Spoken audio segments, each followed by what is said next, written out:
صل على محمد وآل محمد.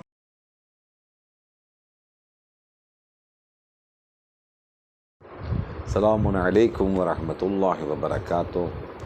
دوستو عزیز و جہاں بھی رہیں، پروردگار عالم بحق امام زمان آپ کو صحت و سلامتی کے ساتھ رکھے. بڑے غم کے ایام سے ہم اور آپ گزر رہے ہیں. شب قدر ایک عدد ختم ہو گئی ہے، دوسرے شب قدر کی طرف ہم آگے بڑھ رہے ہیں. یہ ماہ مبارک رمضان کچھ امپورٹنٹ نظر آ رہا ہے. دنیا میں بڑی ہلچل ہے، دنیا میں چاروں طرف آہستہ آہستہ جنگ کا بازار گرم ہو رہا ہے. وہ جو امام کی پیشن گوئی تھی، ایک سفید موت اور ایک لال موت، اس کی طرف کچھ نظر آ رہا ہے. سسٹم آگے بڑھتا ہوا کہ امام کے ظہور سے ہم اور آپ قریب ہو رہے ہیں. اللہ کرے کہ ظہور امام ہو جائے، یہ روز روز کا قصہ تمام ہو جائے. دنیا میں ہمارے مومنین نے بڑی بڑی قربانیاں دے کے رکھی ہیں. عزیزوں، آج آپ کی خدمت میں مولا متقیان کے تھوڑے سے کچھ فضیلت اور ان کی وصیت نامے کے عنوان سے دو چار جملے آپ کی خدمت میں گفتگو کروں گا، بہت اختصار کے ساتھ. مولا متقیان جاتے جاتے اپنے بچوں کو اکٹھا کرنے کے بعد ایک وصیت کرتے ہیں. وہ وصیت شیعوں کی کوالٹی بتا رہے ہیں کہ شیعہ کس سے کہتے ہیں. اے میرے بچوں، شیعہ کسے کہتے ہیں؟ تو ایک مرتبہ اوصیکما، آپ دونوں کو میں وصیت کرتا ہوں، نصیحت کرتا ہوں، یعنی امام حسن اینڈ امام حسین. اب وصیت میں مولا ارشاد فرماتے ہیں، کونوا للظالمین خصما وللمظلوم عونا. اے میرے بچوں، اے میرے لخت جگر، جان لو شیعوں کی ایک اہم ترین کوالٹی یہ ہے کہ وہ ہمیشہ ظالم کے مد مقابل میں اپوزیشن میں کھڑے ہوئے ہوں گے اور مظلوم کے ساتھ کھڑے ہوئے ہوں گے. یہ مت دیکھنا ظالم کتنا قوی ہے، ظالم کتنا پیسے والا ہے، یہ دیکھنا کہ حق کس طرف ہے اور باطل کس طرف ہے. اس کائنات کے لوگوں نے جو مولا کائنات کے ساتھ ظلم کیا، یعنی عدل کی تعریف یہ ہے کہ وضع شیء فی محلہ، وضع شیء فی غیر محلہ. ایک شے جس کو جہاں پر ہونا چاہیے اگر وہ شے وہیں پر ہے تو اس کو عین عدل کہتے ہیں. جو شے جہاں پر نہیں ہونا چاہیے اگر وہاں پر ہو تو اس کو عین ظلم کہتے ہیں.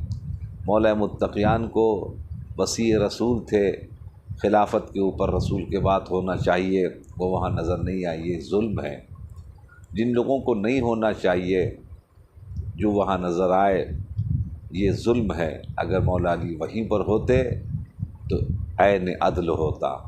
تو جو چیز جہاں ہونی چاہیے وہاں پر اگر ہو تو عدل ہے، اور اگر نہ ہو کوئی دوسرا ہو تو پھر یہ ظلم ہے. اسی طریقے سے ہمارے زندگی میں بھی دوستو، جہاں اہل علم کا مقام ہے وہ وہاں نہ ہوں اور ان کی جگہ کے اوپر کوئی دوسرا ہو تو یہ ظلم ہے. اور ایک مرتبہ اس کا جواب دینا پڑے گا اگر کسی نے بھی یہ ظلم کیا ہے. عزیز و دوستو، مولا متقیان اتنے فضائل کے مالک تھے کہ کائنات میں ان کی فضیلت کا کوئی جواب دے ہی نہیں سکتا. خانہ کعبہ میں آج تک کسی کی ولادت نہیں ہوئی. اللہ اکبر.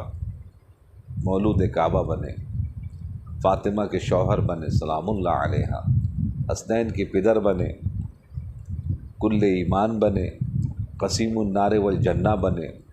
اس کے بعد جو بڑی خصوصیت تھی جو اس کائنات میں نہیں دیکھی گئی کسی کے اندر میں، وہ جو مارنے میں بھی انصاف کرے. جنگ صفین میں جنگ کے بعد لوگوں نے بحث شروع کر دی کس نے کتنا زیادہ مارا. تو مولا کائنات سے پوچھا گیا تو آپ نے کتنا مارا؟ سب یہ کہہ رہے تھے کہ میں نے زیادہ مارا، میں نے زیادہ. مولا کائنات نے کہا میں یا سر سے مارتا ہوں یا کمر سے مارتا ہوں. اگر دو ترازو میں رکھ کے دیکھنا اگر برابر ہوں تو علی نے مارا، اور اگر ذرا سا بھی فرق ہے تو پھر علی نے نہیں مارا. یعنی جو مارنے میں بھی عدالت کرے اسے علی کہتے ہیں. ہے کائنات میں کوئی ایسا کہ جس نے اس انداز کی شجاعت دکھائی ہو؟ اس کے بعد پھر اس وقت فصاحت و بلاغت کا زمانہ تھا، تو دوستو عزیزوں وہاں پر مولا متقیان سے پوچھا کہ وہ ایسی گفتگو کی گئی کہ بغیر الف کے خطبہ نہیں ہوتا، تو میرے مولا نے اسی وقت ایک خطبہ دیا جس میں بغیر الف کہ پورا خطبہ ارشاد فرما دیا۔ کائنات میں کمال ہو گیا یہ۔ پھر کہا نقطے کے بغیر جو حروف ہوتے ہیں، نقطے والے حروف کا استعمال ہونا ضروری ہے، جیسے قاف، غین، فے، اس کے بغیر جملہ نہیں بنے گا۔ میرے مولا نے پھر خطبہ جو دیا اس میں ایک بھی حرف استعمال نہیں کیا کہ جو نقطے والا تھا، اور سب پرمعنی۔ حضرت آیت اللہ آغا ظفر الحسن صاحب بنارس کے، ان کی چیلم کی مجلس میں تھا، انہوں نے جو خطبہ دیا، خطبے کا ترجمہ کیا اردو میں، جیسا کہ انہوں نے ایک مجلس میں بیٹھے بیٹھے نہیں کیا ہوگا، ٹائم لگا ہوگا ان کو کرنے میں، مولانا نے تو اسی وقت آدھا گھنٹے کا خطبہ دیا تھا، مگر جو انہوں نے ترجمہ کیا اردو میں اس میں ایک بھی الف استعمال نہیں کیا ظفر حسن صاحب نے۔ یہ بہت بڑا کام کیا، اللہ مقام و شریف خدا رحمت کریں انشاءاللہ۔ اب ذرا سوچیں، ذرا غور فرمائیں کہ اس کائنات میں کتنا بڑا ظلم ہو گیا، اتنی بڑی شخصیت جس نے ایسے ایسے فیصلے کیے کہ لوگ حیران تھے فیصلہ کرنے۔ ڈی این اے ٹیسٹ آج ہو رہا ہے، میرے مولا نے اس وقت ڈی این اے ٹیسٹ کروا کے دیا۔ ایک شخص آیا، آنے کے بعد جو کہنے لگا کہ غلام تھا، اس نے کہا کہ ہم آقا ہیں، اور بچے نے کہا کہ نہیں، میں اس مرنے والے کا بیٹا ہوں، آقا کا بیٹا ہوں۔ تو یہ جتنی میراث ہے وہ ہڑپنا چاہ رہا تھا غلام، اب فیصلہ کیسے کریں؟ میرے مولا نے کہا کتنے سال پہلے، کہا کہ زمانہ ہو گیا، کہ قبر سے ہڈی کا ایک ٹکڑا نکالو۔ ہڈی کا جب ٹکڑا نکلا، کہا دونوں کے جسم سے ذرا ذرا سا خون لو، اگر ہڈی خون کو چوس لے تو سمجھ لینا وہ اس کی اولاد ہے۔ تو دونوں کا خون الگ الگ رکھا گیا، ہڈی کو جیسی جناب والا جو ہے قریب لے کے جایا گیا، ایک کا خون ہڈی نے چوس لیا، دوسرے کا خون ہڈی نے بالکل قبول ہی نہیں کیا۔ مولا نے آج سے 1400 سال پہلے ڈی این اے ٹیسٹ کر کے بتایا۔ عزیزان گرامی، ایسے بہت سے فیصلے ہیں جو میرے مولا متقیان نے کیا، اس زمانے میں لوگ حیران رہ گئے، یہ کیسے ممکن ہو سکتا ہے، یہ کس انداز سے فیصلہ کر دیا میرے مولا متقیان نے۔ 2 بچے آئے، اور بچے آنے کے بعد ایک لڑکی ایک لڑکا ہے، 2 ماں ہیں، اور دونوں کہہ رہی ہیں کہ بیٹا میرا ہے، بیٹی اس کی ہے، جبکہ ایک کی بیٹا ہے ایک کی بیٹی ہے، نومولود ہے۔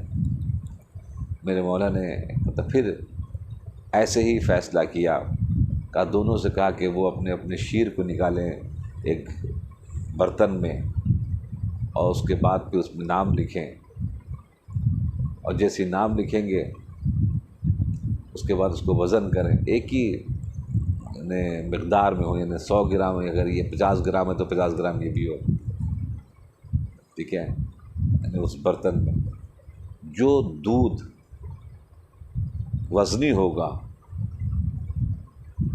وہ جو ہے ماں ہے بیٹے کی، اور جو دودھ ہلکا ہوگا وہ دودھ بیٹی کی ماں ہے۔